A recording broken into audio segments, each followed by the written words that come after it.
Hey everybody, how's it going? Welcome back to another Church of True Christ Sunday ministry. Uh, really happy to be here. This has been a stellar weekend. Of course, this is a pre-recorded video. We were recording this on Saturday, so happy Sunday, everybody. Thanks for joining us, everybody who's here. And if you don't mind, let's bow our heads and let's start with the direct from Aramaic Our Father prayer. O birther, Father, Mother of the cosmos, you create all that moves in light. Focus your light within us, make it useful, as the rays of a beacon show the way.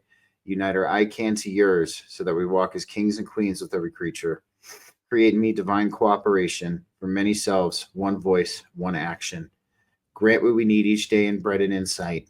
Forgive our hidden past, the secret shames, as we consistently forgive what others hide. Deceive neither by the outer nor the inner. Free us to walk your path with joy. From you is born all ruling will, the power and life to do. The song that beautifies all, from age to age it renews. Amen. Alrighty, guys. Well, this week on the docket, we have a very interesting topic we are going to be bringing up. We're going to be talking about spiritual warfare and how we can have a foundation in Christ and how we can still use our discernment, our personal sovereignty, and our personal agency to understand what is happening to us while maintaining a balance of focusing on elevating our consciousness into a higher frequency and living in alignment with the values of Christ. So, one of the things, I'll kick it off with this, one of the things I think, in our community, in our conscious collective, in the spiritual community especially, is we maintain and we put a lot of our focus into increasing our awareness, our frequency, our spiritual, our mental, our physical health. We put a lot of focus and energy into manifesting the most joyful, abundant timeline. For each of us has our own, version of that, our own subjective vision for that joyful, abundant timeline. But sometimes we can let things fall to the wayside. We are in spiritual warfare right now. We have to be realistic. It's not taking a negative road. It's not, taking the esoteric black pill, the prison planet, everything like that. But, this is something we do need to hold in our awareness. We have to understand that while we are focusing on walking in alignment with Christ, while we are focusing on manifesting this joyful, abundant experience and timeline for ourselves and elevating our consciousness and our frequency, we have to keep in our awareness as well that we are being bombarded. We are being energy farmed. With a lot of this stuff is definitely going on. So I'm going to hand it off to Dyanna. I'm going to go off with this question. Dyanna, what do you think is a great way to keep it in balance? And what I mean keep it in balance is, focus on, increasing our awareness, walking with the foundation of Christ, manifesting our joyful, abundant life, but keeping our awareness and understanding in that we are being spiritually attacked. And this is something that we need to protect ourselves against. And this is something we need to hold in our awareness as we move forward. Yeah, 100%, because there's lots of plots coming at us. There's many things that can bog one down emotionally, and just the panic and fear of the human. There's lots of good reasons to have that panic and fear as a human, except we are not only a human, and that's where the balance comes in. We are a spiritual being, not just a spiritual being, but a spiritual being in the process of a very, very strong alchemical process right now, which means that fire that is changing us, that fire that is bringing us more online in a faster way than we've seen in the past. In all of our recorded history, there's been moments like the French Revolution where things took a jump forward, but this blows all of that out of the water. They had a few handful of philosophers that we know of now. I'm sure there was many more at the time that didn't survive the test of time because of the way they wrote things and kept their records. But the way the internet works now, and the way we're all waking up, makes this a rapid shoot ascension with what's going on. So the darkness that's happening to tear us down, some even say it's like for our own good, because the faster we wake up, the more chances there are of the sleeper style people that will die. because they won't be able to handle it. But likewise, that darkness that comes in of all the malevolent plots is the fuel for our alchemical fire that creates us. There's a reason most of us had traumatic upbringings. Our souls decided that on purpose so that we could advance spiritually faster. It's just the way the laws of the universe work, the laws of polarity, and how these things flow together through the law of rhythm. You need that darkness as that fuel because of how 3D we were. Once we continue to rise up, and burn away that darkness in the alchemical fire, we will still have a system where darkness exists, but we will learn how to utilize it properly and it won't hide in the shadows. So first and foremost, lead your own life with truth and authenticity, because that's the cure for all the evil that's on the world right now. I like that. I like that. Don, you had a really stellar answer the other night, man. If you want to rehash that for everybody who didn't get a chance to hear about how you maintain that balance between increasing our awareness and frequency and having the awareness of the spiritual warfare. I'm actually drawing a complete blank on my response from the other day. It's because you were channeling, bro, like you always do. It's all good. It's all good. I really do, and I was actually getting a new one as you guys were talking, and that's okay. Let's hear the new one. The two most valid points that I can make at this point in time, I guess, from whatever I'm receiving, is being aware of what you were alluding to, Stephen, is being on spiritual autopilot, because we do reach a stage. Well, a lot of us in this community seem to reach a stage. It's like, oh, I'm spiritual, I'm love and light, I'm this, I have my crystals, I have my mantras. I don't really need to do anything else or throw out that extra protection or learn anything else, because I know this procedure works. There's no need. I don't need this new information. I don't need what they're talking about in the Church of True Christ, because I already know what I know, right? So I know what I know, so I don't need to know anything new, right? There's that spiritual plateau that people reach, and I think that's when we become unprotected again, is when we become complacent in our beliefs. It's not that we've even developed the belief system. It's just like, oh, this is working, this is all I need. And then you start to expose yourself again to those things that can just kind of pick through the energetic shield. And on that note, I would say be careful and aware of what and who you let into your energy field, because those are the ones that are going to bring in these spiritual attacks and these breaking points that are going to slowly pick away at you and change your exposure to negativity. That's awesome, man. No, exactly. I agree with you on that. I was even going to add to this. So I think a really good way, we can hold this awareness of this spiritual warfare, as well as continue to focus on increasing our awareness. And actually, this is going to work hand in hand, is cultivating your neutral mind, getting into a place of non-dualism and non-duality. Because if you are in a space of your neutral mind, you can actually see the stream of information that's coming in a lot easier, and it's way more ergonomic. If I'm using that word correctly, it's ergonomic in that aspect, because when you approach the state of non-duality through neutral mind, where you are not attached to the positive or the negative, you're not blinded by those attachments. So, you can become blinded by emotional attachments if you allow them to run rampant. And to me, at least in my perspective, it definitely muddies up the information stream that you could be receiving from the divine, or the hints and everything that could be occurring around you.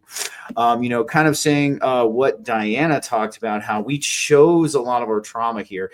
This I feel like is something that you and I have talked about this. I know I've talked with Don and Spinja about this too, and ultimately that is the case. It's a tough pill for a lot of people to swallow at first, because I guess we lost Dyanna. Oh, well, she'll be back anyways, so it's a tough pill for a lot of people to swallow, knowing that we from a higher sense. There she is. Okay, cool. And it's a tough pill sorry to repeat myself, a tough pill for a lot of people to swallow, to know that we actually chose this before we incarnated into this life, because a lot of people would be like, I would never choose for this to happen to me. I would never choose this kind of trauma. but it is, we choose this trauma before we incarnate here for spiritual alchemy. And the one thing I would at least kind of impart here for a lot of people, like Dyanna was saying, we're on a rapid track ascension. The healing is going to be intense. I've brought up before, it's not like the olden days of the spiritual evolution where, you would have to get on this boat and you would have to do a 2-month boat voyage just to get to this one place. Then you would have to hike this plateau, which might take you another couple weeks just to get to this one monastery so you could read this one book. We are in the age where we have all of these spiritual philosophies and doctrines available to us on the tip of our fingers. We can look them up. So yes, we are looking at a rapid fire ascension for sure. And the biggest thing I could tell a lot of people who might think it's weird, like, why would I choose this trauma for myself? Look at where you are in your life now. Most of the people I know who have had trauma and have experienced some kind of darkness, they are in the most elevated places of their life to date. So, you have to sit there and you have to take a look at that. And while, yes, it might seem weird or funny that you might have chosen this for yourself as an experience when you incarnated here, but look at where you are now. And that's the one thing I just want to impart on you. And Don, I liked what you said, the boundaries. Absolutely.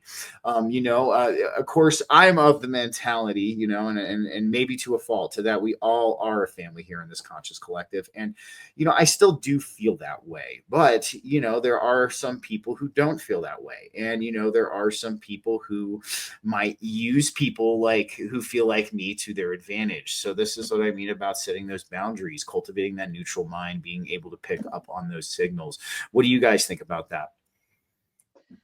I absolutely agree with what you were saying. And this sounds so screwed up. And it still takes me a minute when I say it.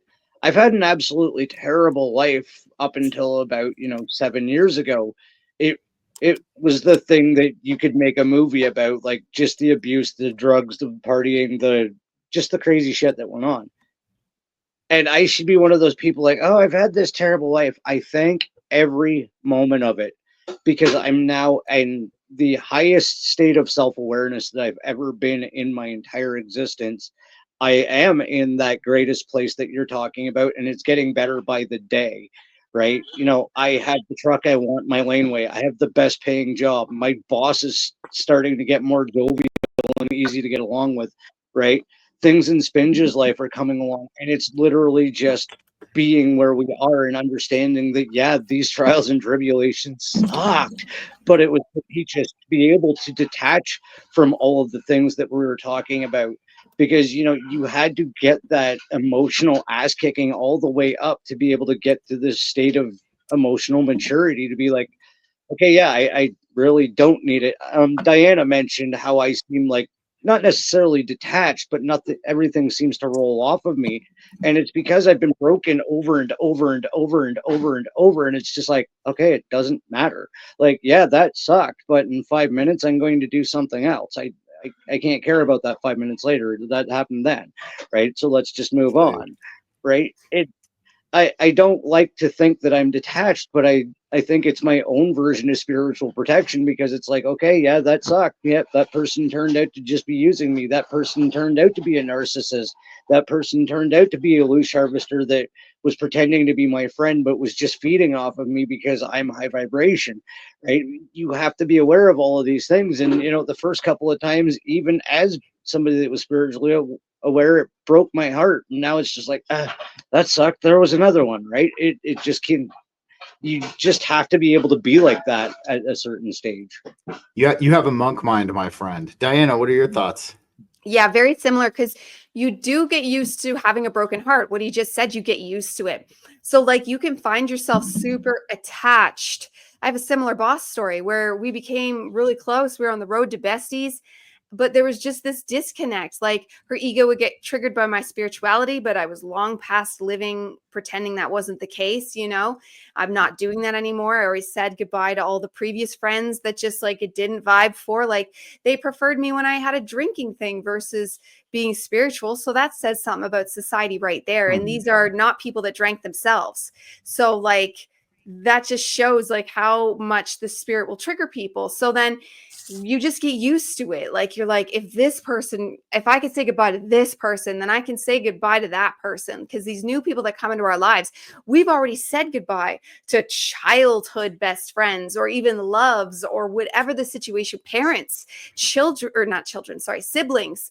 You say, or some elderly people I've heard back in groups I used to be in, they didn't say goodbye to their children, but their children said goodbye to them for not getting certain things done, and their children refused to let them come over and things like that. So people have had to have that kind. They got mine are young, so they can't leave me, but because that's, a next level. But you do get used to that, just the letdown and all the things, and it makes you tougher. And it's why warriors are tough, because you go through the fire and you do toughen up, and it's not like it doesn't hurt anymore. It'll be the same layer of pain, honestly, sometimes more pain. But like in the olden days, I was just so programmed to not accept pain. Like that's why I like your surrender. I was not programmed to accept pain. So I would just be why? And I would just be in complete resistance to any small infraction. I was so fragile. Everything upsetted me, like everything. Where now the most, but life just does get better and better and better. I don't want to name the things, because then that puts manifestation in behind them, because it doesn't matter. Because when things come now, it's just like, it literally is like a blaze, and you feel it blow up in the smoke, and that's just fuel for the fire. Because I know what it's like to just go through the emotions. Like simply learning to go through your emotions is something that just base level humanity is not programmed to do. They're programmed to keep themselves so busy, so into dopamine, so into, that's why I was going down that dopamine road, because it's keeping you away from your truest self. And in that truest self, you're going to find the pain that you don't want to look at. But when you look at the pain, that's when you become the warrior. And that's when these outside forces lose more and more and more power over you, because they can use all kinds of things, like the Agent Smith effect. This is how people, like if we try to be friends with these lower people, not lower, I don't mean that in any type of way, except that they're lower awareness, right? And if they're lower awareness, they could be perfectly fine people. They could be lovely, beautiful, nice people. And maybe to their other lower awareness people, there's no issues. But you come in with your higher vibration, saying things that are breaking the narratives that are so strong in their head. And all of a sudden, Agent Smith comes online, and their goal is to bring you down in any way, shape, or form that they can. Whatever the thing is, like you see it come at you from all these different ways. But then when you don't attach yourself to any person, I find that limits the Agent Smith effect. So there's like lots of people I know in my life. And when people are kept like acquaintances, and you can still have love in your heart, because when you live from that place of love, like you still have love, but there's no attachment. I find when you're living from non-attachment, these people are now benefits to your life, because all of a sudden synchronicities and the divine can work through them instead. I think something about the attachment, and I couldn't tell you the scientific reason, but I think when you attach to them, it activates the need to get you, where when you stay non-attached, and this goes for everything in life, Buddhism was all about non-attachment. There's a reason. It allows the divine to do its job. It's like taking your ego out of it, taking your part in the play out of it, and just letting the divine roll the script, and then it can work its way for you however you want. And this is where you can really utilize manifestation as well, when you stay unattached. I would completely agree. And I was going to say, attachment rules you. That's why when you attach yourself to something, it ultimately has your power. And that's ultimately why when you take that, at least in my opinion, when you take that space of non-attachment, it no longer has power over you. You have power over it. So then it works in a synergy with your awareness at that point. Like you were saying, these people can give you like synchronicities, can be like have divine messages or something along those lines. It's because of that power swap.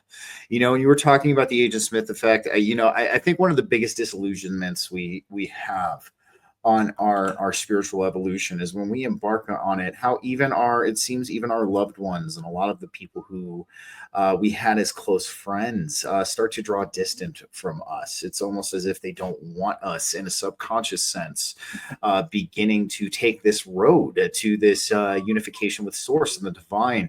It almost like you were saying with the Agent Smith effect, I would say that it was even like a low level aspect of the Agent Smith effect. You begin to see these people start to distance themselves, like you were saying with the grandparents and the kids. along those lines. And so I mean, that's one of the biggest batches of disillusionment we have as we begin to embark on building our foundation with Christ, walking with Christ, and living in the divine light. Is we start to see the people we know and love drift away from us. And touching on the broken heart thing too, that's you and I are a lot alike in that sense, Don. Things just kind of roll, and you just kind of take it in stride and roll. And ultimately, at first, when we undergo this process of healing ourselves from our trauma, we understand that we've calloused our heart center. And at least I did in my aspect. I calloused my heart center. I almost blocked myself off from feeling at a certain point as well. Like I just would not, like an emotion would come, I wouldn't even feel it. I would just like snuff it down. I would just keep moving forward and all of that. But the number one thing I think a lot of us with Christ and the divine want us to learn how to do is to love without walls around our heart. And that is it takes time to get there. Don't beat yourself up over it if you're not exactly there yet. The best thing I can tell you is when you get there, it is an immense power. You're not a victim, okay? And you can choose who receives that love. That is the spiritual boundary that you set forth when you allow yourself to love without walls around your heart, and that's something that we through our traumas and through everything that we experience, we build up these energetic walls around our heart center. We build up these we have the scaffolding, the first layer. The scaffolding moves back to the second layer, and it's almost like we build up this energetic concrete around our heart center. And through our healing and our inner work and our spiritual alchemy, we begin to decommission and demolition those walls, that scaffolding that we have set around our heart, to allow it to shine bright. And the one thing I can hand everybody, at least I can hand to everybody, is it's empowering. You're not vulnerable. You choose who you give that love to. You choose who receives your energy at that point. And it's the most empowering thing ever. So that's the one thing I can say to you guys. But back to the spiritual warfare tip, let's kind of tip off on this for a second too. I mean, let's talk about energy farming for a second and how we can be aware of this. Now, Dyanna actually came out to me with a very interesting theory, which, I have actually kind of entertained this theory myself a little bit as well, that we could potentially be being energy farmed in this conscious collective. So Dyanna, if you don't mind just kind of filling everybody in on your thoughts about this, because it's very interesting and it resonates. Yeah, well, it starts with the whole internet itself being it's like if you were to travel in space, like through a star or a portal, there's a wormhole of travel. The internet itself creates that. There's this fast moving energy through it of information and energy, the Akashic records, like that's all information, the all mind, it's all information. So there is guaranteed an energetic layer of how the internet works. And there's a kids movie called The Pixels or something, where it shows how everything inside the internet's alive, and to a point that's extremely true. And then there's like different areas that you go through. It shows it as like apps, I think, but they're all different websites. They all have different environments. Like some of them are peaceful and some of them are not. Some of them are malevolent and some of them are not. And then there's also ones you can go into, just like the olden day Western bar, and some people are having fun and some people are fighting. So this is kind of where we find ourselves in the internet. And it depends on what energy you give it. So you have to make sure to call back your energy all the time, to be doing energy checks on the self all the time. When you use the internet and you leave, do you feel like crap? Do you feel called back to it like an addiction, like olden day Candy Crush days? Like, do you feel like you have to do it?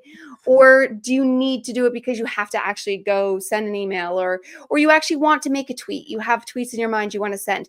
You want to check in and actually talk to people. Like you want to research something. You need to make a video. You need to make an image. Like there is lots of reasons that we need to use the internet.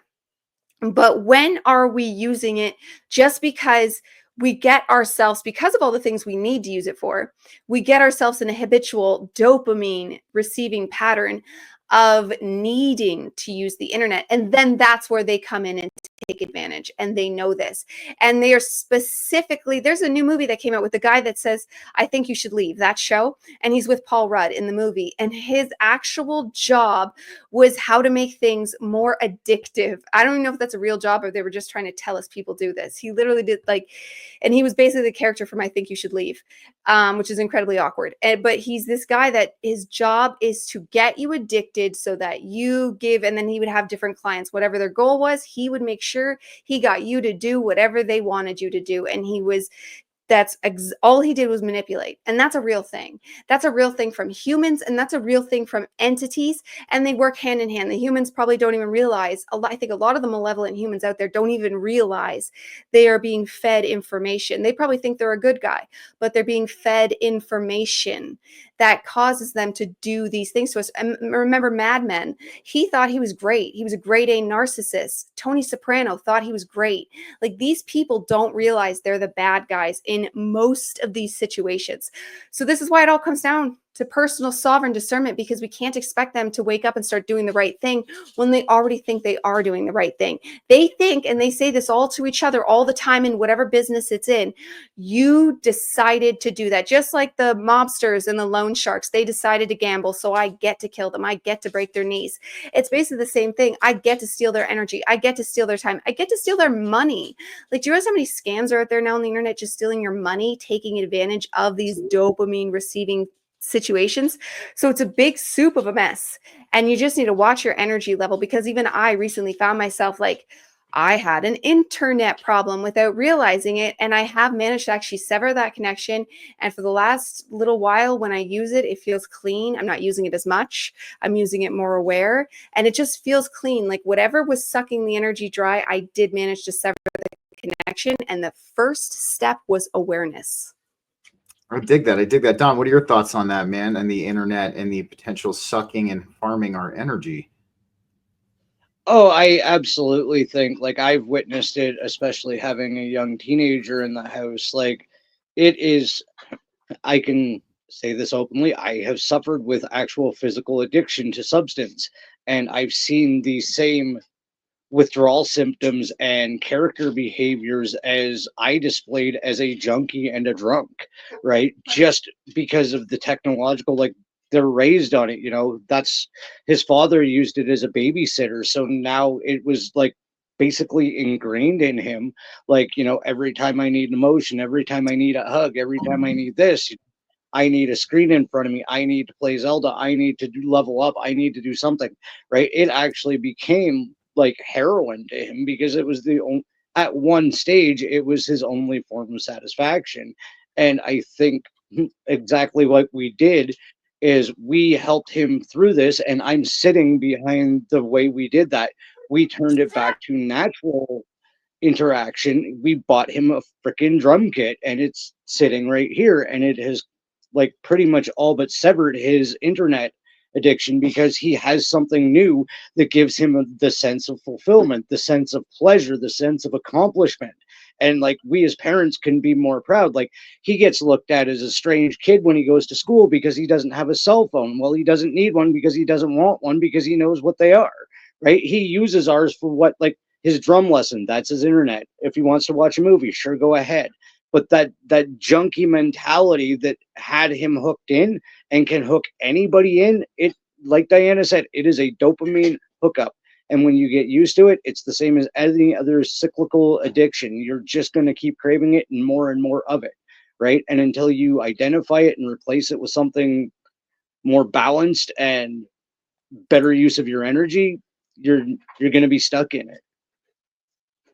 Absolutely. One of these, it's a very interesting thing about this, because people are going to hear this, and they're going to look for the sole proprietor. We were talking about that the other night in our show, Don. It's like how when we talk about the darkness in the world, and we talk about where all of this stuff emanates from, we have this dogmatic thing in our community that there has to be a single sole proprietor of where all of this is coming from. It's either that tiny little country in the Eastern Mediterranean, it's either the reptilians, it's either this or that, and the families, all of this, but ultimately, the one thing I think a lot of people forget is it's a combination of free will and being taken advantage of. Ultimately, we allow this, and even I mean, it's through revelation of the method and karmic retribution. In all honesty, when we're looking at it this way, because they're basically, we're buying this up. Even those in the collective who are unaware, may not be aware at this point in time, they are buying in, and through their free will of buying into this, and the mob mentality and joining the crowd behind this, because as Dyanna was saying, yes, everybody's using the internet, and it's how you use it. But ultimately, the energy farming isn't coming from a sole proprietor; it's coming from a combination. It's coming from us and us being taken advantage of. And I think that's one of the biggest things we still kind of struggle with in our conscious collective a little bit, is nobody wants to take the accountability for the free will that they've input into the scenario. So, I mean, when you get on the internet and you use it for whatever reason, you are using your free will to get on the internet and use it. You know what I mean? So, and whatever, if you are aware of what's happening to you there, or you're not aware of what's happening to you there, you are still utilizing your free will by getting on the internet. And I kind of like, what Don ended up doing with his son, showing him what delayed gratification is. The dopamine response from delayed gratification is so much more satiating, so much longer lasting, than your quick fixes that you're getting from hopping on social media, or playing the Terrence and Phillip pay for play game, or whatever you're going to be playing at that point in time. So, or World of Warcraft, all of those other things too that elicit those addictive behaviors. So yeah, I mean, that's something I think we have to keep in our awareness, is that we buy into it too. It's not something is controlling us. Yeah, everybody here knows that we have control over 99% of our destiny. We have control over our choices, our intentions, everything that we do. So it's up to us to hold awareness in that, and to understand that this could be an implication. What are you guys' thoughts on that? Yeah, well, I agree. And it all does always come down to personal sovereignty. And the movie's name was Emoji. I remembered while you were talking. But Emoji, awesome, sweet. yeah, because it does show you, the more we can bring our awareness to see the intricacies of how this is happening, the more we can peel back the layers. Like you were saying, yes, like every single one of those entities you mentioned, like actual living human ones, are probably bad guys, like the evil villains. All of them probably are. They don't even necessarily work together. They are competing against each other in a lot of the situations. Think about it. If they're evildoers, they're not going to play nicely with others. So you have all these competing agendas going on, all at the end of the day for it's like they always talk about the earth resources. And the gold on earth. Yeah, our gold, our energy, us. We are the product, our attention. And some of them are doing it for the actual energy, and or some of them are doing it for our mind creation powers. That's why the news and those creepy things where you see 100 news anchors all saying the same thing in the same timing, usually. That's all to get our attention pointed in the direction they want their narrative played out. And this is why you get so many conflicting things. And the ocean looks like it's in a big storm right now, because they are fighting for dominance. They are fighting for their own narratives to win. It's not one evil dude.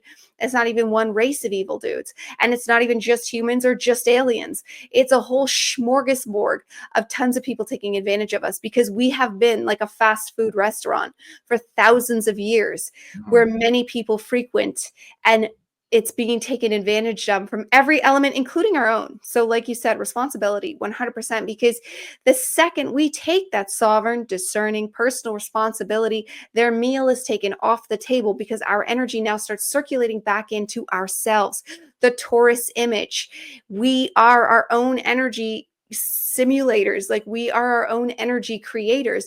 And the divine, the Christ consciousness energy coming right through the middle pillar, when we are aligned in true sovereign discernment, that energy now can flood into us without restraint, because there's no block anything of falsehoods. This is why I always talk about truth and authenticity, because when you live in falsehoods, you create chaotic energy that creates dissonance, so that purest of energy cannot get to you. And this is why there's so many false light hubs you can get trapped in. That's all its own world. There's only one place you're safe, and that's the Christ energy to trust, and then your own self. But your truest of truest core best self is the Christ self. I dig it. I dig it. Don, what are your thoughts on that? I would agree with all of that. And one of the things that I have been using, and it would actually came from something that I picked up from Dolores Cannon, is what you guys were talking about earlier, is that, looking at everything from a third person perspective. If you remove yourself out of your life situation and you start looking for the characters in your life, instead of the emotionally and egotistical attachment to the human being that you've known your entire life, and you start looking at them, you start looking at everybody you're involved with in your life as just a character in a play, and you're not even you're the observer. Right? When you pull back to that observer standpoint, you can actually start to pick out the individuals in your life that are draining you as well. And it becomes your choice. Like you said, it becomes discernment. Once you can pull back to that focus, I guess, you can actually see it. And then it becomes a choice. Like, do I still want to give this person part of my energy? Because we all know we have certain people in our lives that are feeding off of us. We can feel it. We get it every time we're around them. It's like, okay, another conversation. Or if it's an uplifting conversation, you're like, yeah, because it's cyclical. There's different energy exchanges with different beings, and you're going to be able to identify that once you pull back and just start looking at people as character types, because there are those that even unconsciously just drain us, right? Because they do have a terrible life, and it's all they know, and it's all they can talk about, and it's all they can create. And we have a window into that as being associated with them because we're plugged into them. Well, you can keep plugged into it and get that energy drain, or you can pull the plug on it and not be involved. Exactly, man. I dig it. I dig it. And yes, I like that perspective. I like both of what you both said. It is. And once you kind of sit back into that, I'll bring up the neutral mind again, and you're in that observer standpoint. You can pick out, and I would even say there are things, not judging a book by its cover. Of course, everybody here's a vibe reader. We're all vibe readers. We all read the energy of the room. We all walk in, and I would say there are common personality types that we experience as characters on our stage throughout our life. And then when you actually step back into that space of non-attachment, that observer, you start to see these character types repeat themselves, like as almost like a lesson to you.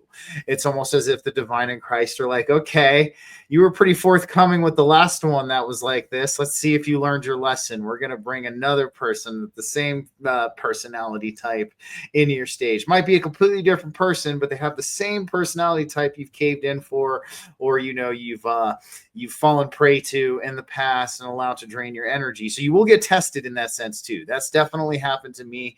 I've encountered many of the same personality similarities and types throughout many different individuals in my experience too. And when you take that non-attachment, that observer approach, you can start to pick them off, and you can put that boundary up. You can already know. Of course, don't judge a book by its cover. Give them the benefit of the doubt. But once you give them the benefit of the doubt and you see the similar signs, that's when you know that it's time to put up that boundary and maybe not let that person get your energy. Since we're speaking about energy and energy farming, I want to bring up Loosh.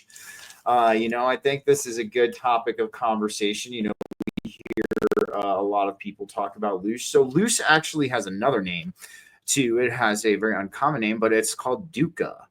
Yeah. And Dukkha is actually the Buddhist term for it, but it is a energy that we emit when we are in intense states of negative emotion, or if we have an untrained mind. If our mind is not trained and we don't meditate or try to gain that inner stillness about us and that inner clarity, we're ultimately leaking this energy too. So, ultimately, we don't want this energy to be emitting from ourselves, first and foremost. Second of all, we don't want to be leaking energy to be fed on. So, one of the best ways, I can honestly give you some advice on how to not do this, and we'll get Dyanna and Don's approach on it as well, is number one, the content you intake.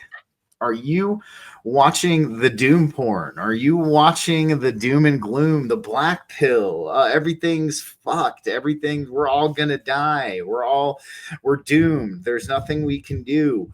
Are you watching content like that? I mean, like we were talking about here on this episode, when we're spending time on the internet, what we intake on the internet ultimately plays into that energy farming as well. And, if you're looking at nothing but shit posting all day, or you're looking at, the doom and gloom, or you're looking at the black pill, ultimately that's going to be a loosh farm. You know what I mean? That's going to be harvesting loosh. I think one of the biggest things a lot of people get mixed up is being realistic does not mean having fear. I think this is something that's a huge issue, because there's a lot of people who make this correlation that having fear is a sense of realism. No, you can be realistic without having fear.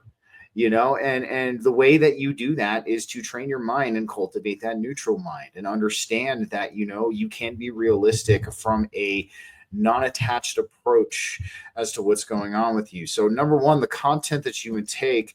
Two, how you're engaging with people. I still see a lot of people in our conscious collective just arguing with other people in the conscious collective. You know what I mean? Like, especially on some, even on Sarah's videos, like I'll sometimes scroll through the comments on Sarah's videos on YouTube, and people are arguing with each other, even on her videos and things like that. So it's like, how are you engaging with other people? How are you treating yourself? How are you treating the world?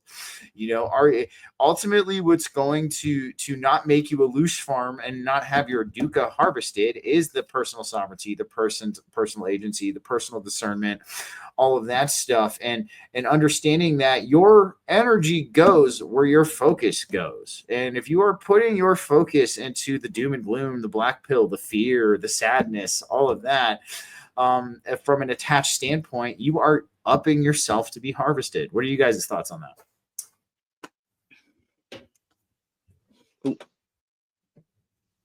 Sorry, I had myself muted. Absolutely. And it really is that way. I keep going back to this, what you feed your mind is what you create. And it is really that simple. We're energetic projectors. We're creator beings, right? That's why we've been set to autopilot, because it's a lot easier for the system to get us to create what they want than, a bunch of free-spirited spiritual beings that know what they're doing, creating the best reality. There's not much to feed off there for the ones that have been feeding off of us. And we as high vibrational beings stick out like a movie spotlight in the sky, right? So if you're always going to draw in some type of parasite or something. And basically the best advice I can give is you have to be your own energetic bug zapper. You can't develop that complacency. You can't develop that. Once you're in that high state of being, it's yours to protect as well, right? That is your state of mind. It's your state of being, and it's yours to enjoy, right? And if you're not absorbing these things, it won't affect it like that. And if you're not allowing people that drain you, it won't affect it like that, I guess is what I'm getting at. Great answer, man. Great answer. What about you, Dyanna? Yeah, 100%. And that just adds to what I was going to say, because the whole thing with the loosh, 100%. And that's where sin comes in. That's what sins are. Sins are your moments where loosh gets out. So all 7 of them, all 7 deadly sins, when you're engaging in those from your lower chakra areas, you are throwing out your loosh. You are handing out the food. And I like that you use the bug analogy, because I was thinking mice. It's like, if so entities being the mice, if you lay out a ton of food you're going to get mice. Just like if you're throwing out a ton of energy, what are these things not going to come eat it? So this is why, like, a lot of things, they're not necessarily the most evil of evil things. Like, some of the things feeding off us are, but some of the other things are just like, yo, a snack, and they go and get it. And why wouldn't they, right? It's wasted energy anyways. So we do this to ourselves to a large degree. And when it comes to what you were saying about fear and how we can be intelligent with knowing the plots, it comes down to pragmatism. It comes down because it's heavily in my chart to be cautious, to be not so much scared, but just like very pragmatic, very over analytical. I would only want to say appropriately analytical about situations. So like if something's coming up, I'm like, okay. And then like I used to freeze up in a freeze state and end up paralyzed and do nothing.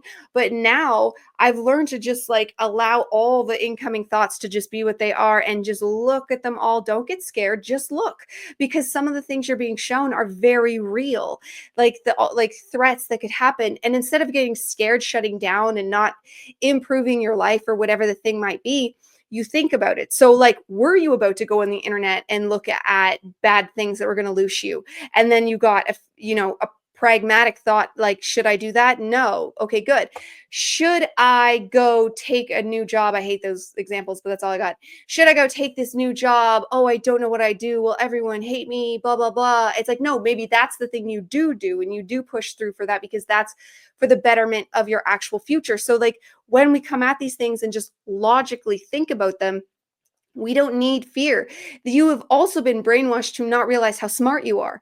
We are incredibly smart and intelligent people, and they don't want us to know this.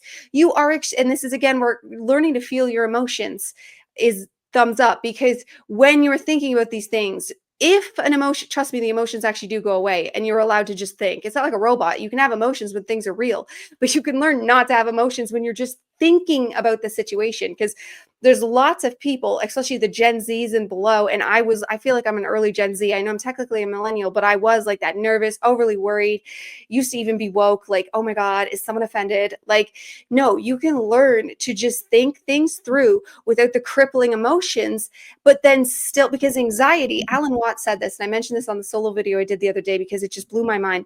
He's talking about this in the 50s, 1958, I think the article came out in, and he's talking about how anxiety is a byproduct of intelligence.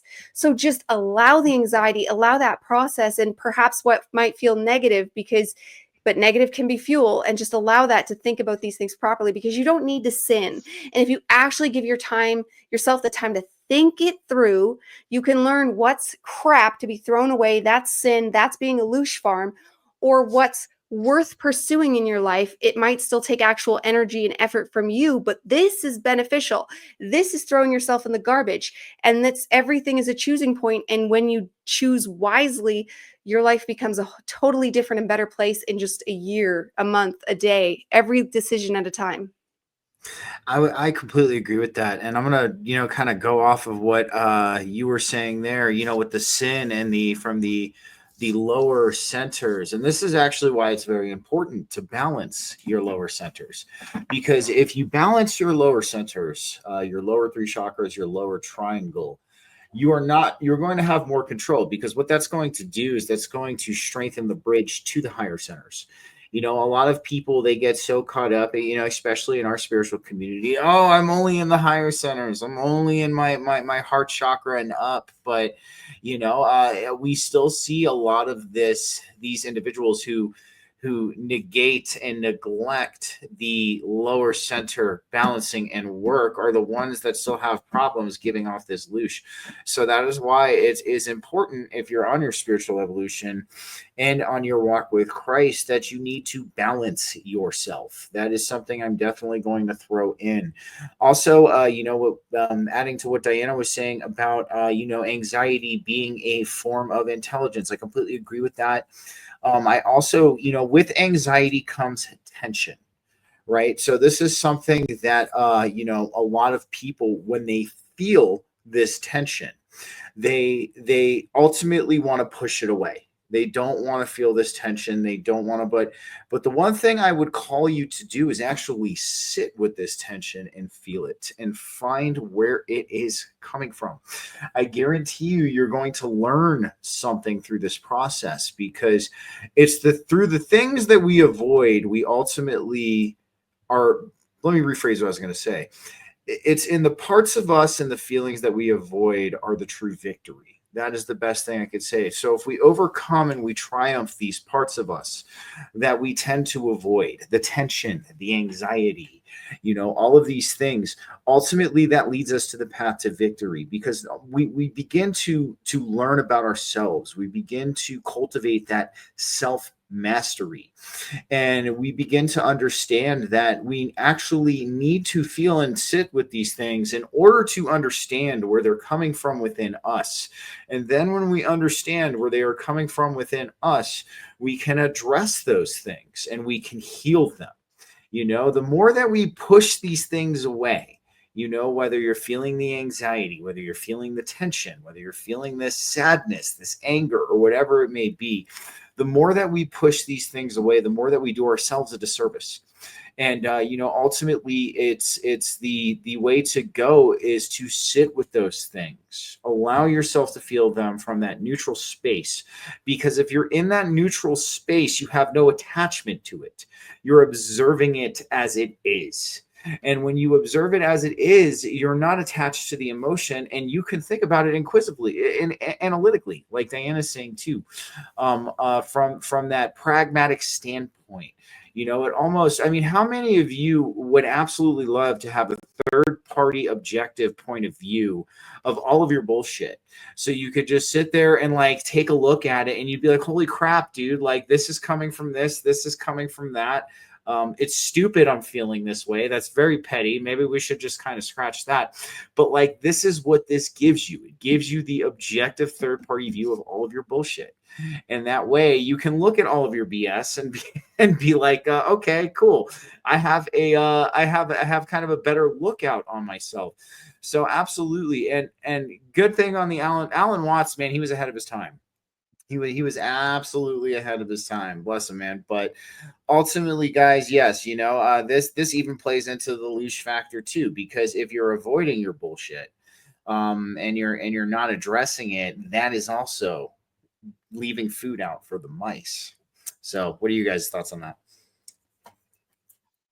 I would totally agree with that. And you guys were talking, and it just reminded me, it might have even been what you were mentioning earlier in the show that I said on our panel, is about trusting your body, because exactly what you guys are talking about, being in that mindset where you can have that discernment. I've said it on both of the shows that we've talked about this before. We're in one of the best detectors of bullshit and lies and attacks. We're living in a suit that will tell us all of these things. It's just the fact that we've been so disconnected from everything these amazing things can do and can show us.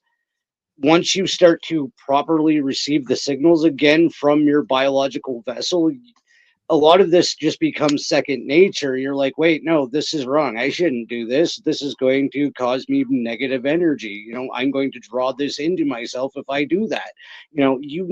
When somebody's lying to you, especially when it's to your face. The internet's a little iffy because you can't really catch a vibe most of the time. But you do get to the state where where somebody or something is emotionally or spiritually draining on you just as soon as you go to interact with it. It's that pang, it's that instinct, it's that no, I shouldn't do that. And we're in it. All you have to do is listen to this thing. It's brilliant too. We are absolutely divinely connected to an amazing source of information, but these things have some great autopilot features. And we've been taught to ignore them, and we really shouldn't. I would agree with you. What are your thoughts, Dyanna? Your mic, my friend. Thank you. I agree. And I would just add on to what you said before I get into is human design again. Your authority type. So how you would listen into your own pings could vary depending on who you are. And this is why we find a hard time nailing down the correct answer, because not just in our authority type, but with so many things, the variables for even like what's a sin is different for each person. There's usually a ballpark area, but some people can get away with certain things and they don't feel a sin. Or even in our own evolution, like there's things that were not a sin at all back when we were doing lower things, because that was the sinning. And then, but once you raise the stakes, now sometimes eating an apple is like betraying myself, because it's like spikes the glucose, and it's like now I feel like, oh, it's not time for my apple. So like the layers of where we're doing ourselves the best we could be doing for ourselves, they change. So you always have to be open to those. And one thing that will help that progress in what you were saying, Stephen, and when you're talking about the tension and learning to live in that pain, and how I was saying earlier, the alchemical fire and the warrior nature, this is why things like cold plunges are powerful. And there's many reasons. It'll burn your brown fat and do all kinds of great things for your cardiovascular system and your meridian system. So it has lots of benefits physically, but just spiritually, keeping yourself in that freezing cold water is torture. So if you can do that, that's where you build up that warrior self. So maybe later it's an emotional issue, but you're like, I've got this, because you can trust yourself. You have impressed yourself. And from an authentic place, you have shown yourself you can do really amazing things. This is why climbing a mountain is good. And yoga, quite literally, brings you into that tension, spreads out the fascia, so gets that stuff moving. And then Stephen's Kriya yoga, which even I can't do yet because I'm not at that place to put myself through such torture. But because for me it's torture, but like I'm sure but Stephen's been doing it forever now, and he's given himself that bandwidth where he can do it now, and it's brought him to that higher warrior level where, like for me, I'll go do different things to get that warrior. I still seek the warrior edge, but like for me, it's found in different places, and everybody's got their thing that like brings them that I am a warrior, because you want to be able to trust yourself, to be impressed with yourself, to be proud of yourself from a good, authentic place. And then that's where you have the strength to win against whatever opposition is coming your way, because you are an all-powerful God being, and the all really is mind. I dig it. I dig it. And and this is just what I'm going to say. I mean, and that's why honestly, I mean, we have to look at a true Trinity, and we know we have a Trinity in Christ, but a Trinity that we can be pragmatic with and apply it to here is, our mind, body, and spirit, how intertwined they are, how much they affect each other, how much they, and of course, everybody's got their own thing, and mine might be the Kundalini Kriyas, yours might be going on a hike, whatever it might be, a cold plunge. It's everybody's got their thing. And ultimately what you're going to see is when you take this mindset, you're going to see your external reality shift, because your internal reality has shifted. You have moved into that space of power. You have moved into that space of personal authority with your existence, your craftsmanship, in this world. I mean, they don't call it the great work for no reason, and we're all ultimately in this great work of ours. And we have our collective great work, and we have our own subjective great work that we undergo. And that's ultimately the mindset that each of us honestly needs to take. And I dig how you said that some people, depending on their human design, don't have a sin, or don't see certain things as a sin, or won't receive karma for certain things as a sin due to their awareness, and some people will. And that brings up a lot of interesting things about our own subjective journeys, and the different things that apply to us. But real quick, I want to bring up, because we talked about the spiritually draining. And and I think what I would like to do, or at least I'm sure you guys are down too, is to kind of give some people some heads up on what can be considered spiritually draining for them, in case they don't hold that awareness. And the number one thing I'm going to tell you that's spiritually draining, and I know both of you have heard me go off on this multiple times, if you are listening to somebody who thinks they have it all figured out or they know everything, okay, that is going to be the number one thing that's going to spiritually drain you, because you're going to get caught up. I think us and our collective, and I can't blame us for it too, because, we find a narrative or a train of thought or an ideology that really resonates with us.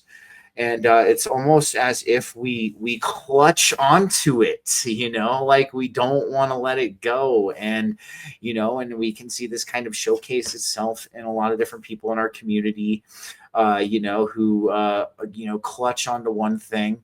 That also, in my opinion, is spiritually draining, not leaving yourself open.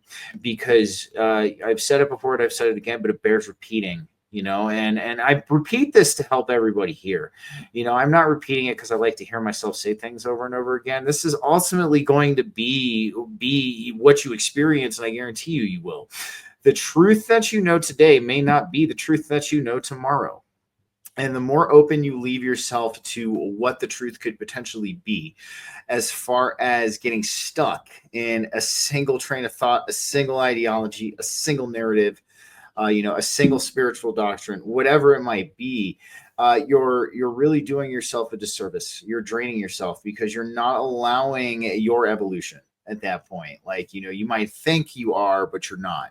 So that, I would say, is spiritually draining as well. And also bypassing groups that bypass. That is insanely people who are, and I know both of you can think of somebody who comes to mind. I actually forgot I didn't block her on Facebook, and she tried to comment on something, so I had to. But people who bypass and and groups that promote bypassing, that's spiritually draining. But let me get your guys' thoughts on what you think is spiritually draining, and what kind of tips you can give to people to avoid that. Okay, I'll start. I actually wrote groups when you were talking. First thing I wrote was groups. Yeah. And that's why I think we all love our group. It's because we all, and like, even when we're saying different things, not a single person is like, no, that's not correct. This is what I believe. Not ever. We'll go, that's really cool. This is my take on it. And it's not even like we agree on every little facet, but like that awareness is there, that space is, you always hear hold space. Well, that group really is accidentally, on purpose, divine wise, just holding space. It's a container where authenticity reigns, and it just is what it is. And then that's it. And there's no games, there's no, you know what I mean? It just is. But I have seen so many groups. Oh, I've seen so many weird things where like they're just talking about so many irrelevant things like black magic. With everything going on, why are you talking about black magic? You're insane. And that's judgy, so whoops. But whoa, cannot even. And I was into witchcraft at once upon a time, but that was just so obviously not a good idea. And it wasn't just like, because you think about like a few fringe people. No, this was a large, hundreds of people, hundreds. That was ugh. And not just that, like there's the spiritual bypassing ones, the love and light ones. Everything's one. If you try to talk about real issues, they'll go, oh, well, you're just promoting darkness. You're just giving into the narrative. It's like, no, I'm just bringing awareness to this fact that like the king is being mentioned in Canada again. That's not fear. That's just, why is this happening? We should be aware that this is happening. This is not normal. They're trying to put this into Canada like that was always a thing, but it's clearly just a slap back to Trump trying to buy us, because we didn't talk. We knew about the attorney general, but we didn't praise the queen or anything like that. I don't know, Don, did you ever praise the queen when you were a kid in school? Yeah, they do now. No. They do now. Oh, Kyla did. Oh, she did? Grade 2. What? Grade 2. Grade 2, they sang God Save the King. Just great. Yeah, they sang God Save the King. And I was like, what? And yeah, so because, it's a narrative, but I'm not giving into the fear. I'm just noticing this is a brand new thing. But that's just one example. There used to be so many examples of that old cult I talk about being in years ago when I was first positively awakening. I was in it for almost over a year. I forget how long exactly, but it was over a year. So I got like pretty attached to her. But she started cool, and I could have stayed attached to her. She did a lot for me. She taught me a lot. The stuff she was teaching wasn't even exactly wrong. It was actually all true. Her ego is what got out of control. She started getting bossier. She started telling us our questions were stupid. And then she eventually took away, because that group actually was really good too. The women in that group, sorry, there was a couple men, but it was mostly women. And they were very, I don't know, it was good. It was good. The vibe was good. She took away our group. So we had no way to talk. It was a Discord thing. She shut it down. So we couldn't communicate between each other anymore. All that was left was just listening to her talk, which I did used to like her, but somebody that would do that, I could have stayed. But everything within me said, okay, because the red flags were already going off before she took away the group. That was just the last straw as her popularity grew, because that, like, you're going to be attacked. Like, Oh shit. Go ahead. No, she's there. She's there. It was only temporary. Keep going. Oh no, it happened again. All right, no. Okay, So I think there I'm we back. go. There we go. There you're back. It didn't fully go out that time, but it was in and out. But yeah, no, because there's so many things, and just staying in places where you don't belong, lack of connection, staying and trying to make something work because you think you should, and it's just not aligned. Like, I have learned to just be alone for many years, just like in this world, obviously not in real life. I'm surrounded by many people. But in the spiritual world, like, you want to have that connection. You want to talk to someone and not feel crazy. But it took me just choosing to, like, stop trying to seek that community, just let it be, just be alone for years and years and years. And then it accidentally ended up happening. So it's hilarious because that's what they always say, manifestation or the universe works. And I literally saw it play out that way. And then our whole thing, there's no energy stealing whatsoever. So I know it's possible. Like, it's extremely possible to find what works for you, but it takes allowing, it takes choosing to just be alone or quit or whatever the situation is where you are, because whatever's authentic for you, that's it. And then the divine really does present the answers. Definitely. Don, what are your thoughts?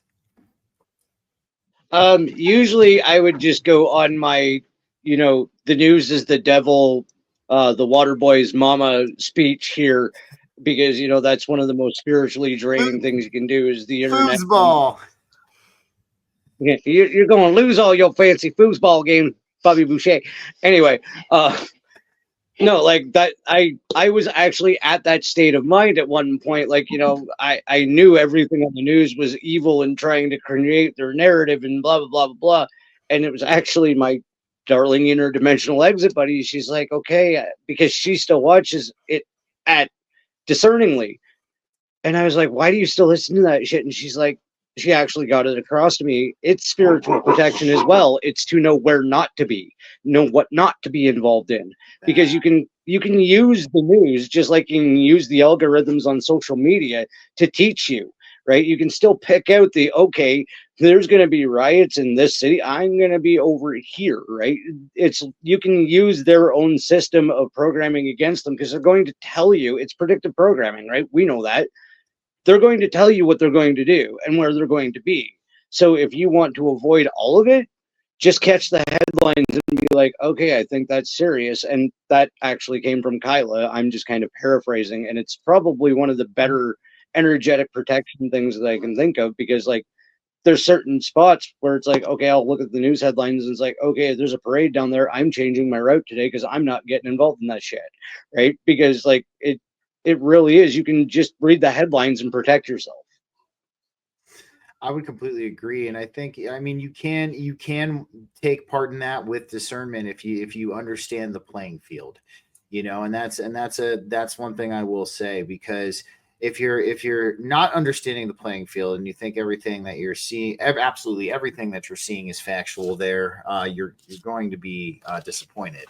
But at the same time, no, they do put the tidbits of truth in, and it's a way to spiritually protect ourselves. And also too, you can see what they're trying to get us to manifest, and you can directly work against that. Look at that. That's like one of the most powerful things. I mean, right now at least here in the States, they want some kind of civil war.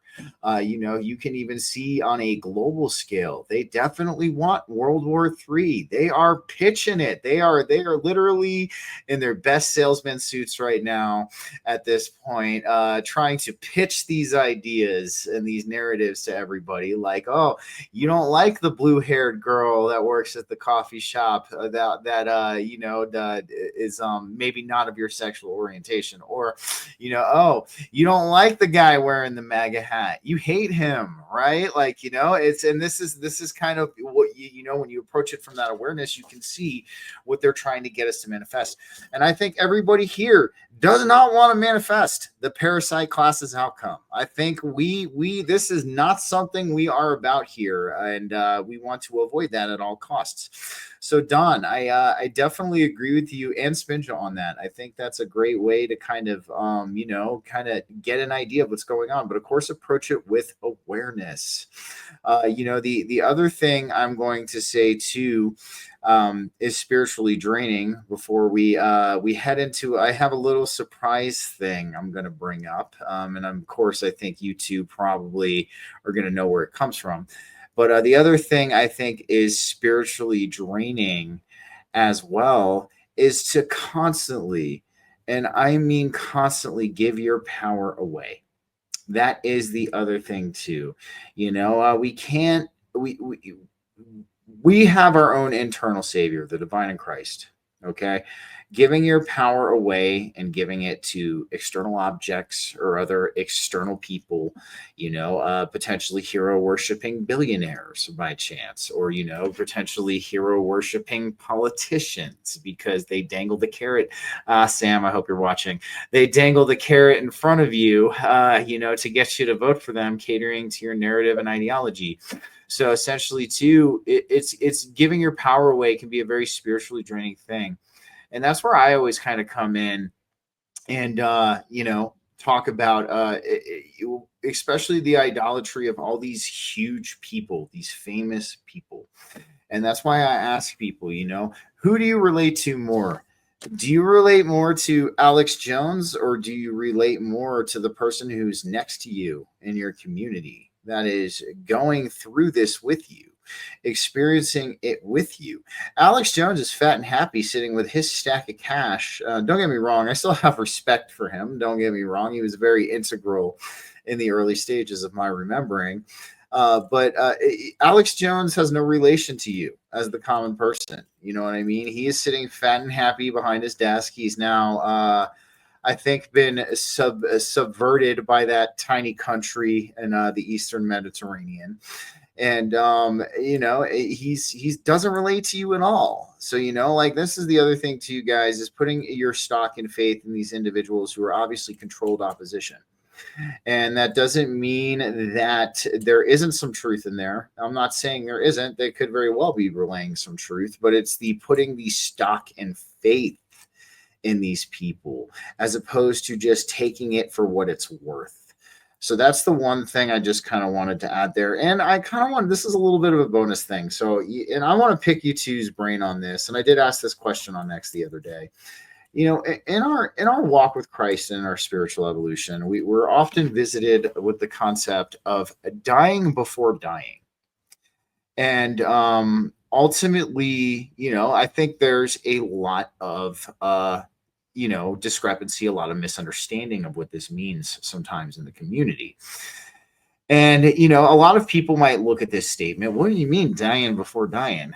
When you die, you die. You're no longer in this plane of existence. But no, this is actually something that we can achieve here. And what does it mean, at least in my eyes, to die before dying?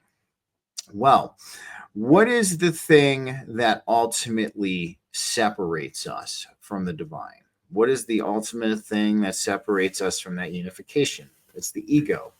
It's this experience that we're having here. So through the taming and the softening, and in some cases of killing the ego, this is ultimately what dying before dying means. Because when you remove the ego, I guess let me phrase it like this. So through the softening and the taming of the ego, we soften and we tame it, and that's what we need to do to exist here. But because the ego is soft and tamed and it's still there, we still have our perspective that is laden into what we experience in this reality and how we experience the spiritual nature of reality. When we remove the ego completely, we allow ourselves to sit in the raw, unfiltered truth. And through sitting in that raw, unfiltered truth, we can begin to alchemize and integrate that raw, unfiltered truth into the current being that we are. And to me, that is dying before dying, because you remove the identity of who you are. You remove the attachments of this world. You remove what ultimately ties you to this plane of existence, the ego, and you allow yourself to sit in the raw, unfiltered truth. And through that comes a transformation. Because now that you have experienced the raw, unfiltered truth, you have been changed and you have been upgraded and you have been altered. You are no longer the previous format of who you were. And that is, to me, what it means to die before dying. But I want to get you two's takes on what you guys think it means. I will hop right on that one. November 20th was my 6th confirmed NDE where I actually did die. And what I got to bring an amazing experience back with me, and I actually talked about that on your show, and that's a whole other thing. But what that brought back to me was the understanding, and it put my ego in check. I didn't kill it, I don't think. I think I've just learned to work with it. That, yeah, I'm going to die someday. Absolutely, this biological vessel is going to cease to function at the vibrational capacity at which it requires for me to be functional, right? That's going to happen to each and every one of us. But who I am, the being, the collective of all of my conscious experience throughout reality, will never die, right? Your ego is just a physiological function of our existence. And the separation of self from ego is one of the healthiest things you can do. I don't think you need to kill it. You definitely need to confer with it because it has some good input too. But once you accept the fact that each and every one of us is going to die, we're going to cease to exist in this biological form at some state of existence. It allows you to accept what's going on in your life in a more realistic way. Love it, man. I love it. What are your thoughts, Dyanna? Well, I agree. But it's interesting because this came to me in a lyric of one of my more recent songs, and it's the constant call to suicide is the soul's call for the ego to die. And that just came to me for the chorus of the song. And as this stuff does, like when you're doing poetry, it just comes and you kind of get what it means. Like you usually like get an inkling of what it means. Like it's not like you're just writing just words, but there was so much depth that continues to unpack because I listen back to this music all the time. It's the main reason I made it, because I wanted spiritual music, because music is so powerful for brainwashing ourselves. And this message just kept unfolding and unfolding. And it literally made me like, oh my God, that constant call to suicide, because I was very suicidal when I was younger, early 20s, teenage years, like very, very, very constantly just like, I want the F out of here. And that's because I have a soul that came here to wake up. I had a soul that came here to wake up. And that's its only thing it cares about. It has pushed me that way my whole life. But before, I had this ego that's just trying to do the ego thing, trying to regular people life. And that's why I like what you said there, Stephen, about reformatting, because that's exactly it. You have an old model and you need to reformat.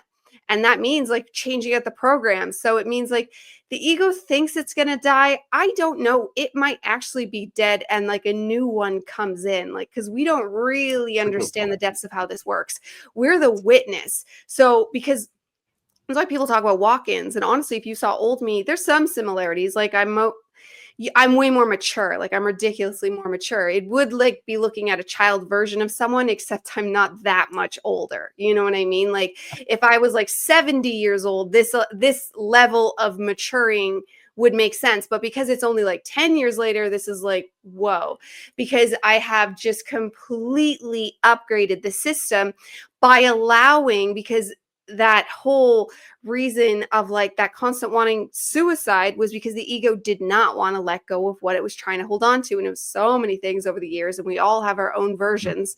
So, and I've told Stephen this before, that letting the bull, like riding that bull into submission, like that's ultimately what you have to do. And then it does honestly get like beat out. Like it does kind of like learn to stop fighting so much, because it learns that you're not just going to kill yourself and you're not just going to give in. It's like a tantruming child. It'd be like, give me what I want or I'll kill myself. Give me what I want or I'll kill myself.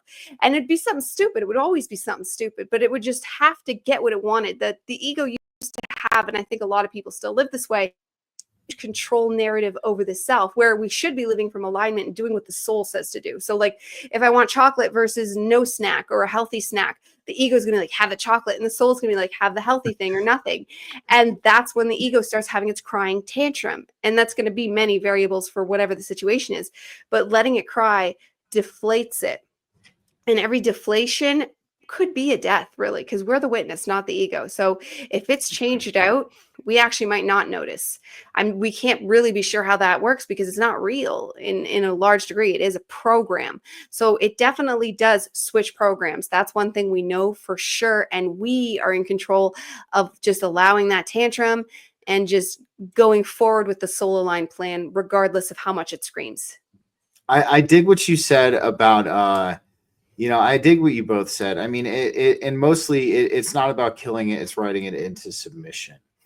And absolutely, and I only brought up the complete death for a certain reason. I do think that experiencing that from time to time is good for us, for sure. The complete death. How do we experience that? Well, there are multiple ways, but a very easily a way could be entheogenic plants. It could be through Kundalini yoga.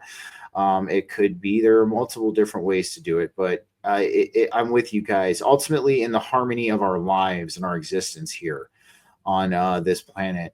And what I liked about what you said, Dyanna, is that you can get a reformatted ego, especially after the reformatting goes. So it's ultimately something that I think that what we should be doing on our spiritual evolution is kind of diving into that a little bit more, because we're so quick. Again, the parts of us that we avoid, we're avoiding victory, right? So it's at this point, like, don't avoid your ego, get to understand it.